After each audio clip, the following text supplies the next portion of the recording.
తోటమాలి లేక వేరొకరు నేను చేసిన దానికంటే మీకు ఇంకా ఏమైనా మంచి ఎవరైనా చేయగలరా? దేవుడు బాధపడుతున్నాడు చూడండి. అంటే నీలో ఆధ్యాత్మికమైనటువంటి ఫలాలు లేనందువలన దేవుడు బాధపడే ఆ పరిస్థితి.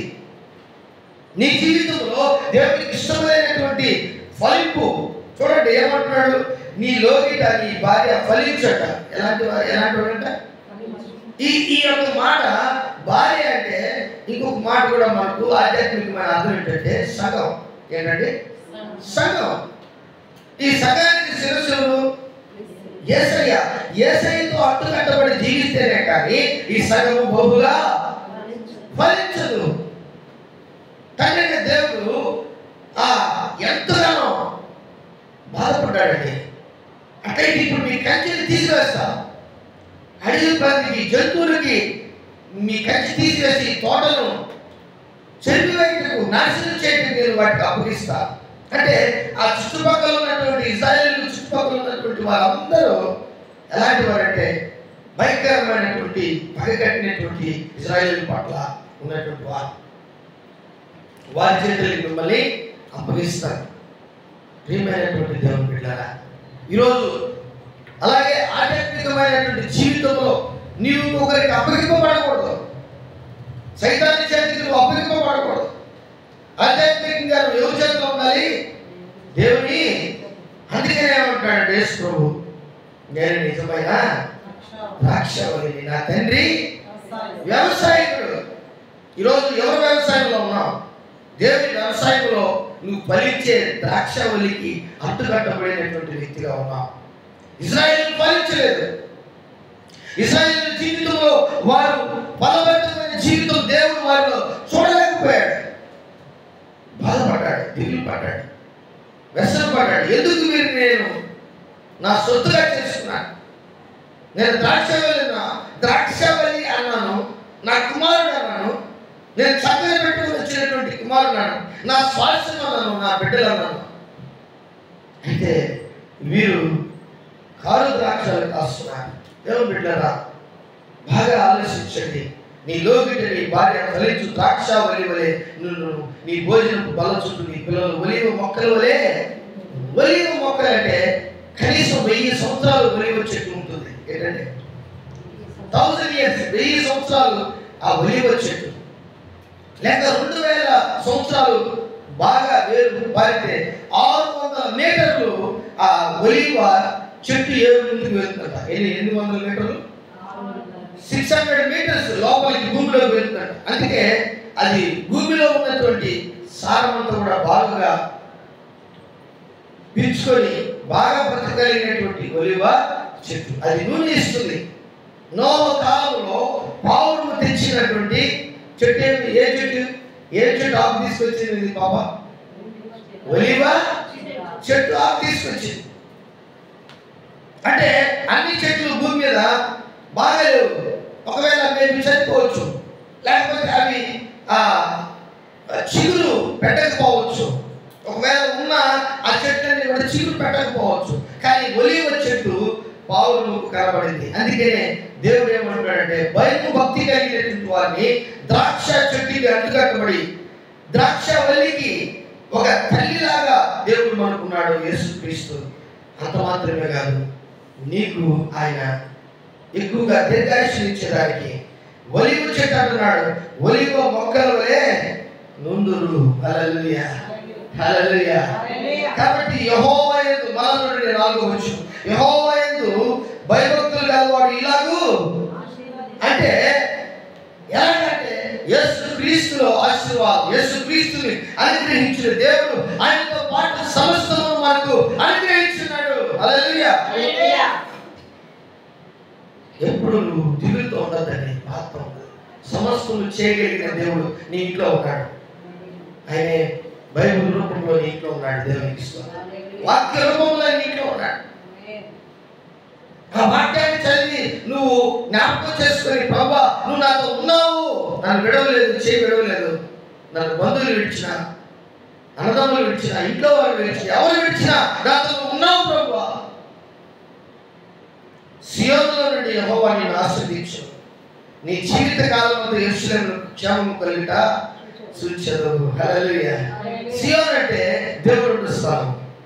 యెహోవా నిన్ను ఆశీర్వదించు. సియోను అంటే దేవుడి స్థలంలో 125వ కీర్తనలో యెహోవా యందు నమ్మికుంచువారు కళ్ళకాలి తిరుగుచు సియోను కొండవలె నుందురు.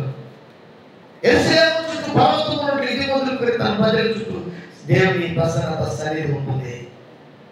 నువ్వు ఎక్కడికి పో, యెహోవా అంటాడు, ఎక్కడ 2-3 నా నామం పేరున కూడిదురో అతను నేను ఉంటాను. దేవునికి స్తోత్రం. హల్లెలూయా, హల్లెలూయా. సియోనులో నుండి నిన్ను యెహోవా నిన్ను ఆశీర్వదించును. నీ జీవిత కాలమంతా యెరూషలేమునకు క్షేమము కలుగుట సూచెదవు. నీ పిల్లలను సూచెదవు. ఇశ్రాయేలు మీద సమాధానం కలుగుగాక. పిల్లలను పెంచడం గొప్ప కాదు, పిల్లల్ని కనడం గొప్ప కాదు, పిల్లలకి అన్ని సమకూర్చడం గొప్ప కాదు. ఆ పిల్లల్లో కూడా ఆధ్యాత్మికమైనటువంటి వనరులను చూడాలి. హల్లెలూయా. చెప్పండి, ఆధ్యాత్మికమైన వనరులు చూడాలి. పిల్లలు పాటలు పాడేవారుగా, ప్రార్థన చేసేవారు, దైవికమైన స్వస్థత వారు అనేకులకి ఇచ్చేవారుగా, వారి వలన అనేకులు దేవుని సన్నిధికి తీసుకొచ్చేవారుగా, తల్లిదండ్రులు ఆ బిడ్డల యొక్క ఆధ్యాత్మికమైన ఎదుగుదల తల్లిదండ్రులు చూడాలి. ఇశ్రాయేలు మీ పిల్లలు చూచారు అంటే చూడాలి. ఈరోజు తల్లిదండ్రులు ఏడ్చే రోజులు చాలా ఉన్నాయి. యవనస్తులు అయిన తర్వాత పిల్లలు తల్లిదండ్రులు దుఃఖ పెట్టేవారు ఉన్నారు, ఎక్కువగా బాధ పెట్టేవారు ఉన్నారు, తల్లిదండ్రులు కన్నీరు తెప్పించేవారు ఉన్నారు. కానీ ఇశ్రాయేలు అంటే ఎవరు? ఇశ్రాయేల్ అంటే ఇజ్రా అంటే పోరాటం, ఏదంటే దేవుడు.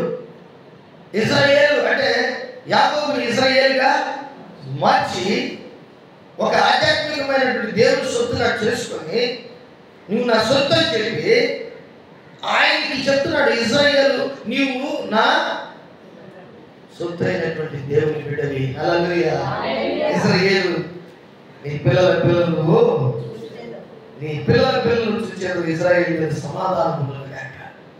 కాబట్టి నీ యొక్క జీవితంలో దేవుడు నీకు ఇంతవరకు తోడుగా ఉన్నటువంటి దేవుడు, ఈరోజు నిన్న నేడు ఏకరీతిగా ఉన్నటువంటి దేవుడు, ఆధ్యాత్మికమైనటువంటి వనరులు ఇచ్చే దేవుడు నీ పిల్లలను చూసేటట్టుగా. కొంతమంది నేను మధ్యలో చనిపోతానేమో, నా పిల్లలు పెళ్లి లోపల నేను, నా పిల్లలకి పెళ్ళి అయ్యే లోపల నేను చెప్పడమ్మా ఉంటలే. లవంగాలు కూడా మునిగిపోతుంటుంది అప్పుడప్పుడు, కష్టాలు బాధలు వచ్చినప్పుడు ఏమంతేనా దిగులుగా ఉంటుంది. ఏదో వాళ్ళకి ముందు పొద్దున 1 టకారా, మధ్యాహ్నం 1 టకారా, రాత్రి 3 టకారాలు తింటారు. కానీ ఇప్పుడు అన్నీ మానేసి, అన్నం తినడం మానేసి ఇప్పుడు మిల్లెట్స్ అంట. ఏంటంట? Millets, fruits. ఆదాం కంటే తిన్నావా ఎక్కువ ఫ్రూట్స్? తినలేదు కదా. పెద్దలు ఆదాం 930 సంవత్సరాలు ఆయన ఎన్ని ఫ్రూట్స్ తింటాడు. అలాంటి వారికి నీకు మనందరికీ కూడా మన పిల్లలను చూసే భాగ్యము దేవుడు ఇస్తాడు. నీకు భయం లేదు, ఎందుకంటే ఆయన నీకు తోడుగా ఉన్నాడు. దేవునికి ఇస్తాడు. ఫ్రూట్స్ తిన్నావంటే, మామూలు భోజనం చేసినావంటే ఆయన కాపాడుతున్నాడు. ఇంకా ముందు కీర్తనలో మనం చెప్పుకున్నాం, ఏమని చెప్పుకున్నాం? యెహోవా ఇల్లు దాన్ని కట్టివారి, యెహోవా పట్టణమును కాపాడిన యెడల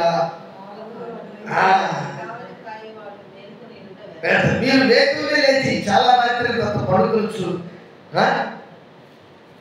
కష్టాతీతమైన ఆహారం తిరుగుతుంట తన ప్రియులు నిద్రించుండగా ఆయన వారికి నీకు ఇస్తాడు. ఈరోజు దేవునికి ఇస్తాడు. నమ్ముతున్నారు, దేవుడు సహాయం చేస్తాడు. దేవుడు అందరూ లేచి నిలబడదాం. అందరూ చేతులు ఎత్తుకుంటూ అందరూ లేచి నిలబడదాం. దేవుడు నాకు సహాయం చేసి దేవుడు నన్ను విడవాయి. స్తోత్రం పరిశుద్ధాత్మదేవ, స్తోత్రం స్తోత్రం తల్లి, స్తోత్రం స్తోత్రం స్తోత్రం స్తోత్రం స్తోత్రం పరిశుద్ధాత్మదేవ, స్తోత్రం.